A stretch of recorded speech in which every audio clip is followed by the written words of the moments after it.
Ako po si Daisy Lacanlale ng Pampanga. Panahon po ng pandemic nang matuklasan ko ang video sa YouTube kung paano nabuksan ang aking diwa at nalaman ang katotohanan. Panoorin po natin ang video na to ng Mensahero ng Silangan.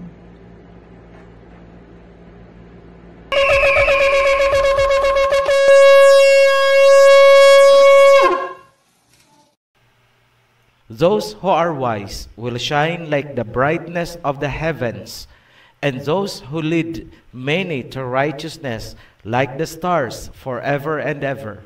But you, Daniel, roll up and seal the words of the scroll until the time of the end.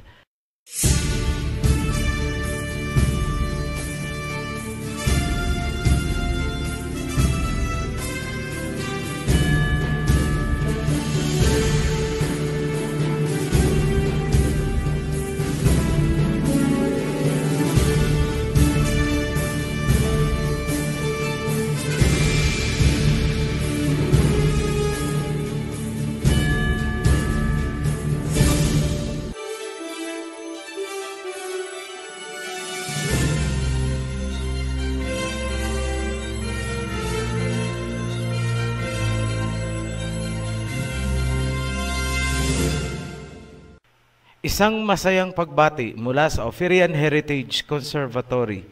Sa pagpapatuloy ng Mark of the Beast series, gusto ko munang ibigay sa inyo ang mga verses na ito mula sa Book of Daniel.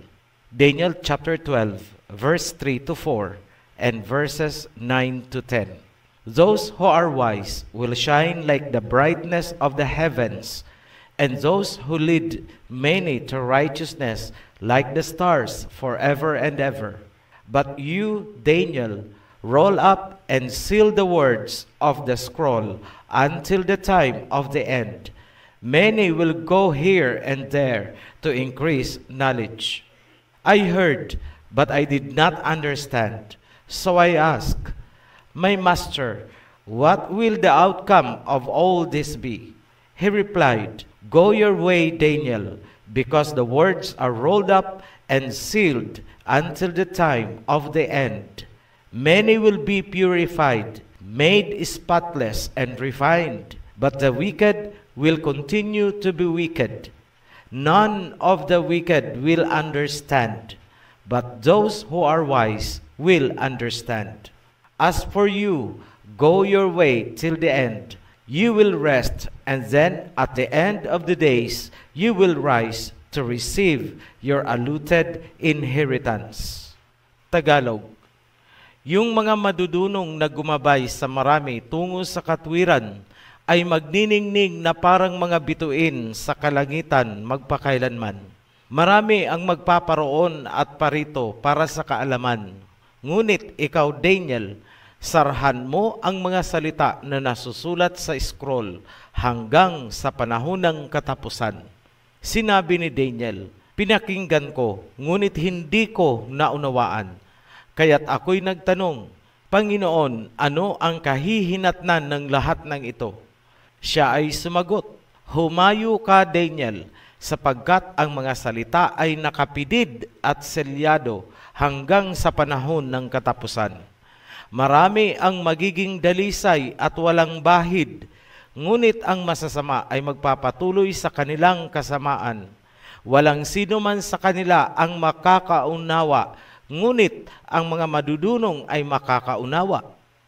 Para sa iyo, Daniel, humayo ka.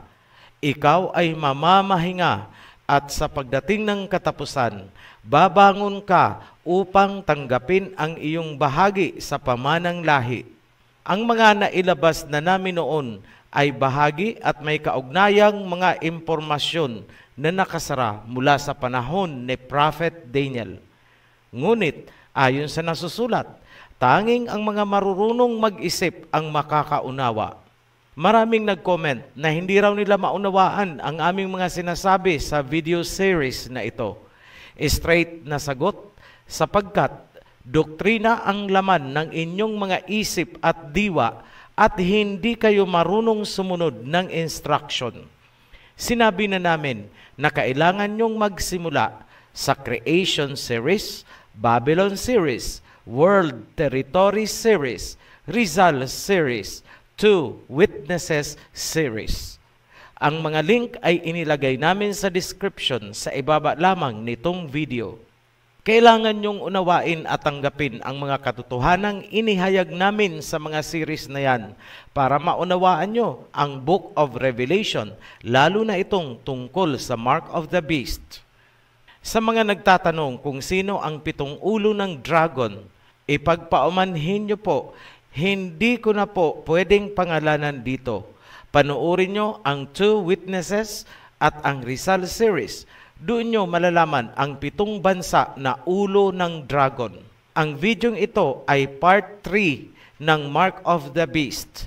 Sa sinundang video, ipinakita namin ang relasyon ng dragon, first beast, at second beast ng Revelation 13. Yan ang dudugtungan natin ngayon. Sa pagpapatuloy, marami pa tayong dapat linawin tungkol sa unang beast o hayop na sinasabi dito sa Revelation chapter 13 upang maunawaan ang tunay na Mark of the Beast. Unahin natin ang mga timetable or major milestones na ipinapakita sa vision ni John. Pansinin nyo itong mabuti. Revelation chapter 17 verse 8. The beast which you saw once was, now is not, yet will come up out of the abyss. The inhabitants of the earth, whose names have not been written in the book of life from the creation of the world, will be astonished when they see the beast, because it once was, now is not, and yet will come. 3 panahon or milestone ang sinasabi ni John. Once was, now is not, yet will come. Isa-isahin natin. Once was. Ito ang panahon mula sa pagkakawasak ng Old Babylon at pagkakatatag ng mga bansa sa Europe. In short, relocation of Babylonian civilizations. Dito nabuo ang beast na binigyan ng dragon ng authority.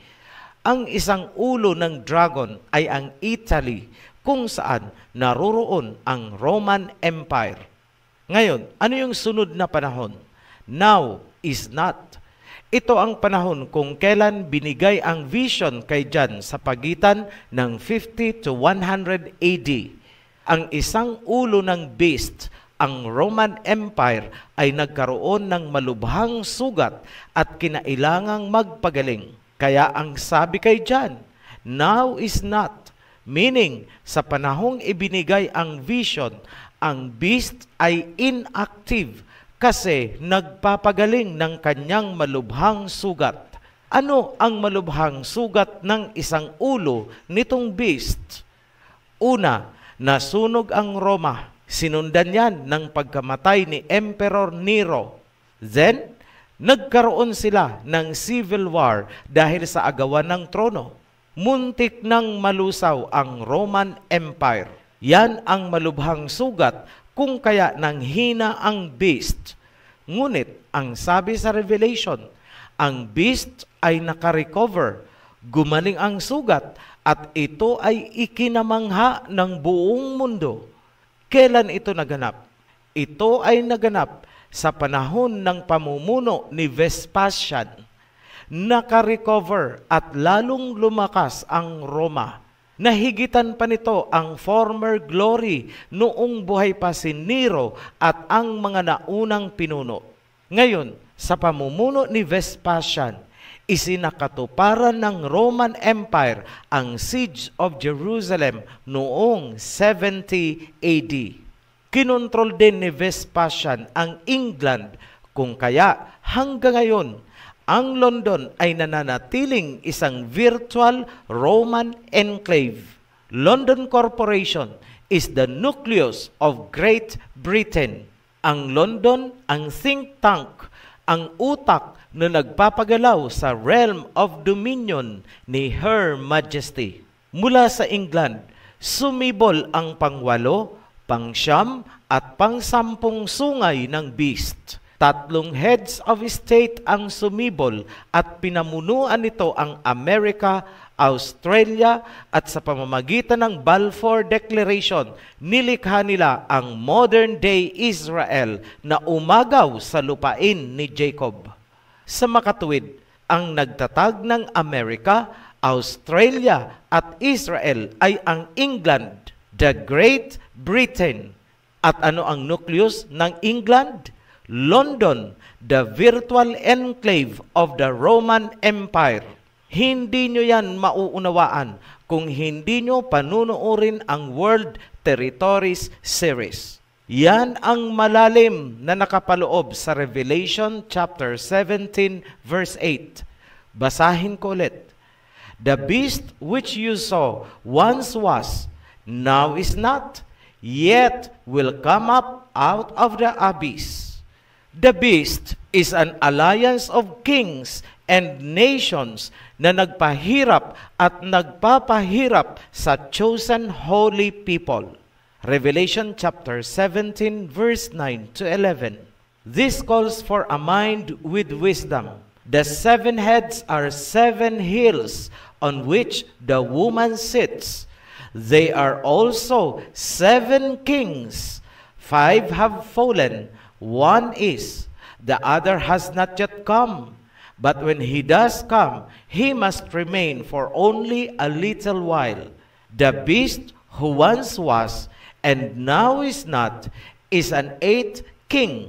He belongs to the 7 and is going to his destruction. Pansinin ang mga naka-highlight.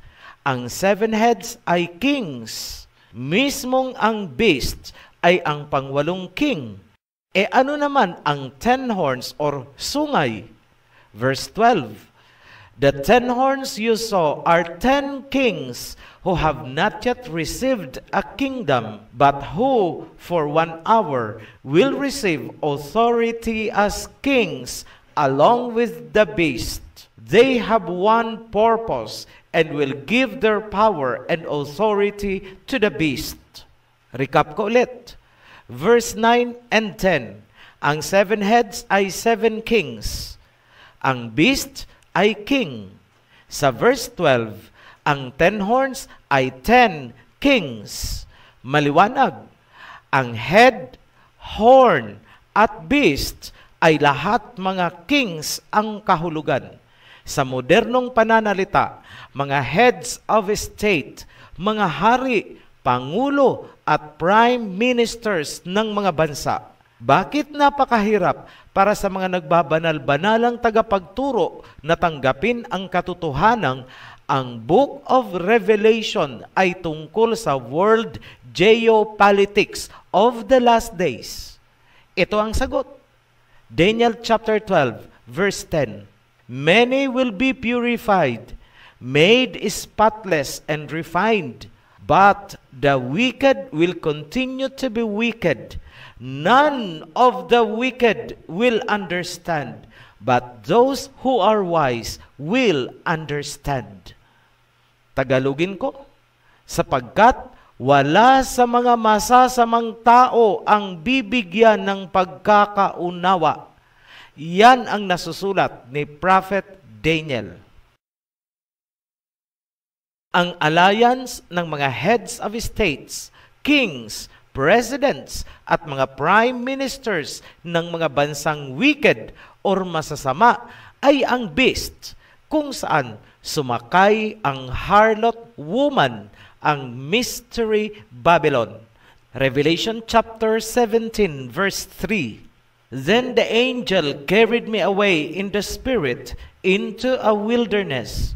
There I saw a woman sitting on a scarlet beast that was covered with blasphemous names and had 7 heads and 10 horns. Ngayon, ano naman ang ibig sabihin ng woman or babae na nakasakay sa beast o hayop? Here is the point-by-point analysis.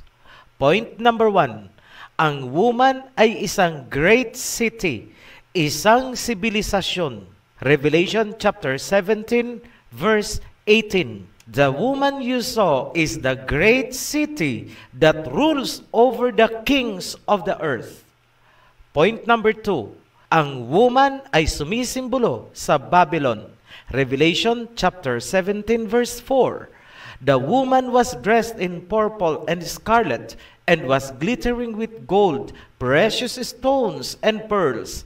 She held a golden cup in her hand, filled with abominable things and the filth of her adulteries.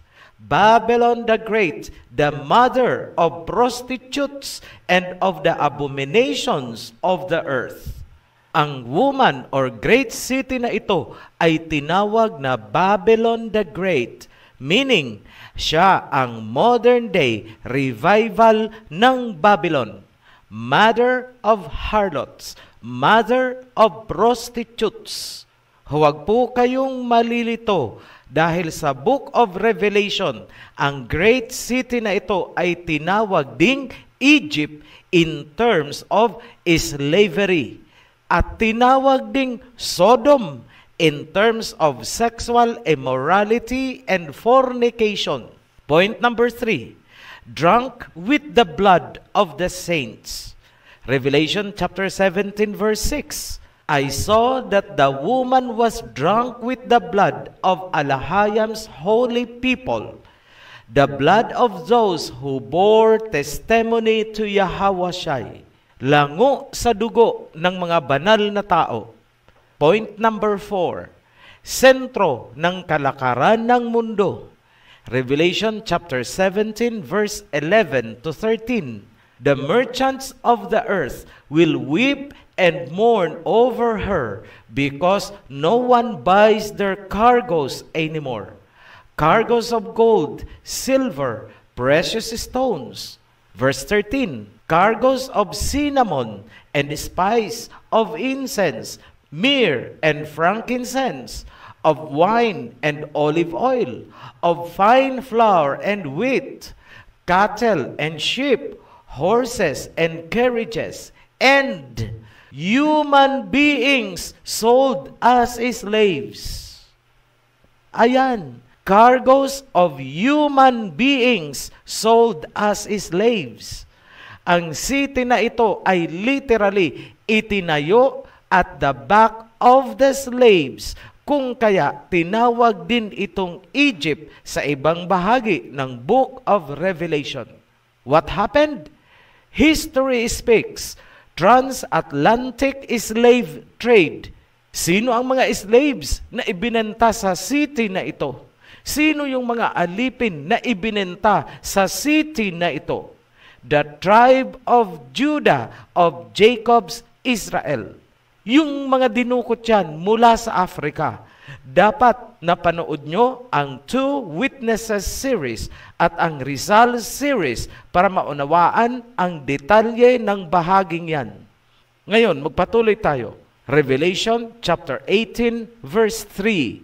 The kings of the earth committed adultery with her, and the merchants of the earth grew rich from her excessive luxuries.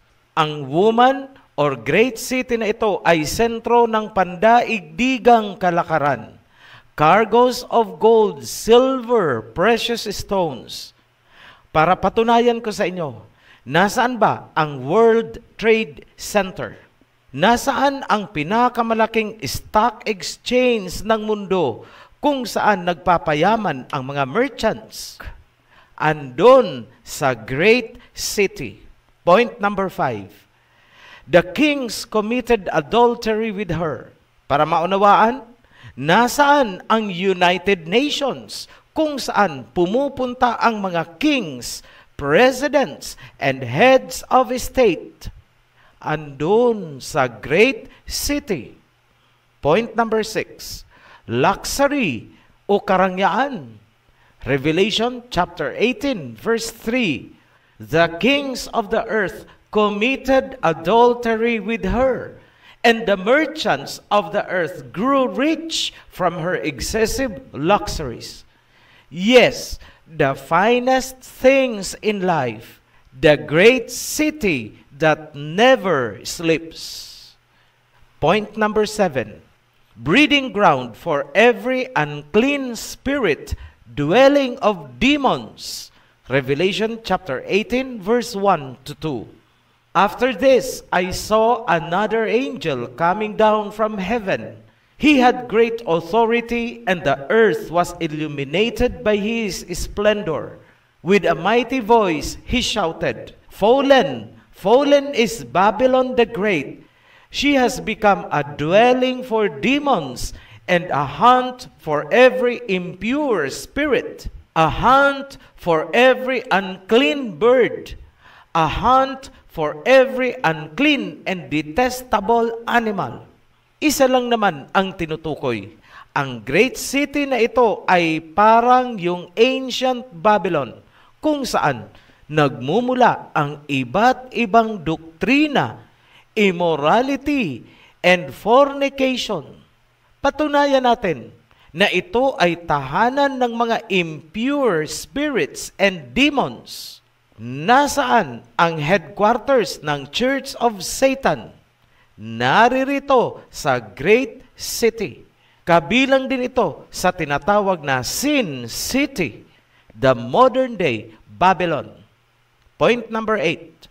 Magsisimula sa economy ang pagbagsak at pagkakawasak ng Great City na ito.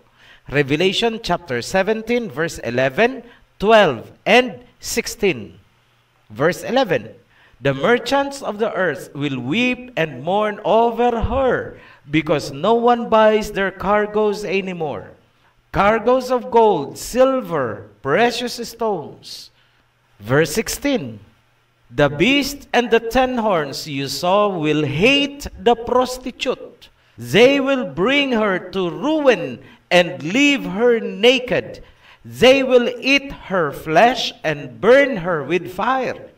Ayan, inilalarawan ang nakaambang na pagkakawasak ng great city. Magsisimula sa economic collapse. Iiyak ang mga merchants na nagtitrading sa kanya. Babagsak ang New York stock market. Babagsak ang kanyang World Trade Center.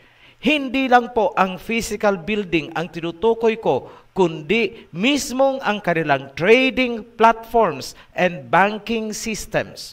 Babagsak ang US dollar sapagkat ito ay isang fiat money, isang perang papel na walang halaga dahil walang backup na gold. At dahil dyan, magagalit sa kanya ang mga hari sa mundo dahil apektado ang world economy at maraming bansa ang magugutom. Ulitin ko ang nasusulat. The beast and the 10 horns you saw will hate the prostitute. They will bring her to ruin and leave her naked. Huwag niyong kalimutan na ang 10 horns at ang beast mismo ay mga pinuno ng mga bansang Europa. At mismong sa loob ng US, hindi nalalayo na hangarin ng iba't ibang individual states na magdeklara ng kasarinlan bilang hiwalay na bansa. Kung dati-rati ang harlot woman or great city na ito ay glittering with gold and silver dahil nakatambak sa kanya ang yaman ng mga bansa, mababaliktad po yan. Babawiin ng mga bansa sa buong mundo ang kanilang mga gold deposits. The woman or great city will be stripped naked and in ruins. Ngayon, almost 2 years na ang nakaraan. Sinabi ko na kinakailangan ng ating bansa na mag-detach sa great city na ito sa lahat ng aspeto. World economy, politics, and religion. Nasusulat, Revelation chapter 18 verse 4. Then I heard another voice from heaven say, "Come out of her, my people, so that you will not share in her sins, so that you will not receive any of her plagues, for her sins are piled up to heaven, and Alahayam has remembered her crimes." Lumabas kayo sa kanya, aking bayan, upang hindi kayo madamay sa kanyang mga kasalanan at mga kaparusahan. Malawak ang sinasabi na come out of her, my people. Hindi lang po yan tungkol sa usaping pagbabanal-banalan. Kasama po dyan ang economy, politics, and moral orientation. Sa aspetong pang-ekonomiya at finansyal, ano ang mabigat na kasalanan nitong great city? Basahin natin ang nasusulat. The silver is mine and the gold is mine, declares Yahweh Almighty. Haggai chapter 2, verse 8. So, ano ang kasalanan ng great city na ito? Ano ang kasalanan ng woman na nakaupo sa hayop na may 7 ulo at 10 sungay? Simple lang, kinamkam niya ang ginto ng mga bansa upang makontrol ang world economy. Ang woman na ito na kumakatawan sa great city ang nagpapahirap sa mundo mula noon hanggang ngayon. Maraming buhay ng alipin ang kanyang inutang. Holy people sold as slaves, kasamang kinontrol ng beast at ng harlot woman ang heritage or ancestral gold of Ophir sa pamamagitan ng pagmanipula sa pandaigdigang ekonomiya gamit ang iba't ibang trading platforms and banking systems. Tayo ay nananatiling alipin, slaves ng Babylon, the harlot woman. Kung pag-uusapan ang ginto, napakayaman ng ating bansa at ng Afrika, ngunit nananatili pa rin tayong mga alipin sapagkat kontrolado nila ang buong sistema. Ang sinumang bansa na hindi magpapasakop sa beast system, maging sa aspetong pang-ekonomiya, moral at spiritual, yes, kasama ang relihiyon, ay papatawan nila ng economic sanctions. Hindi makakapag-import at export ng mga produkto. The nation cannot buy nor sell not unless they accept the mark of the beast. Kung wala kayong idea sa pandaigdigang kalakaran, hindi nyo makikita at mauunawaan kung paanong natutupad ang marking of the beast na nagsimula sa aspetong pang-ekonomiya on the geopolitical level. Mula sa national level, yan ay mag-graduate pababa sa grassroots hanggang sa ating mga sari-sari stores.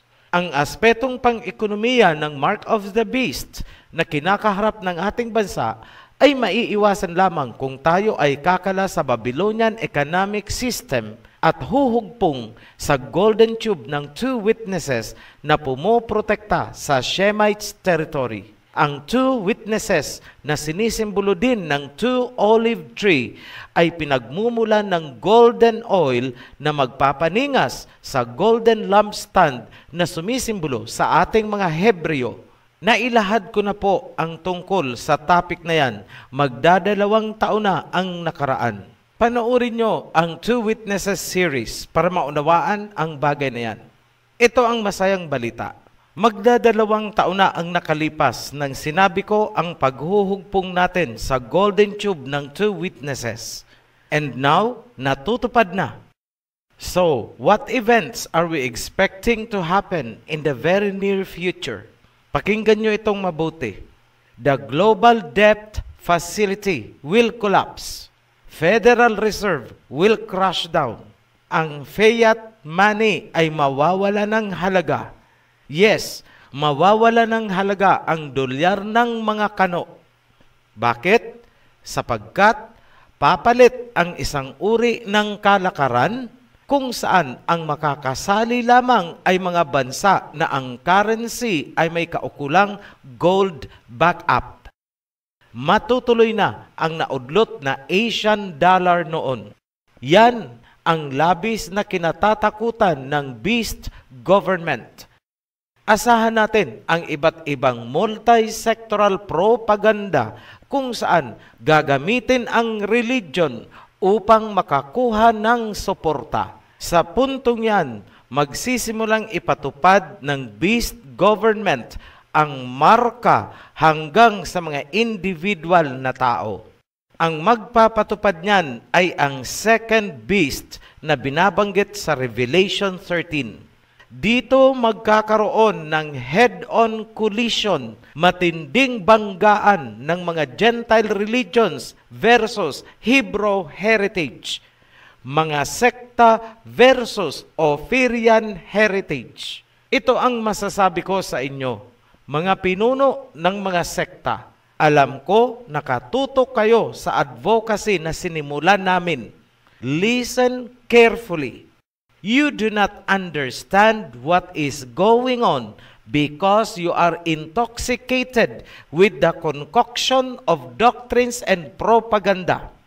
Do not underestimate the spirit na nagpapagalaw sa Ophirian heritage. It is the same spirit na nasa likod ng pakikipaglaban ni Joshua sa Old Testament. What has been will be again. What has been done will be done again. Nothing has changed under the sun.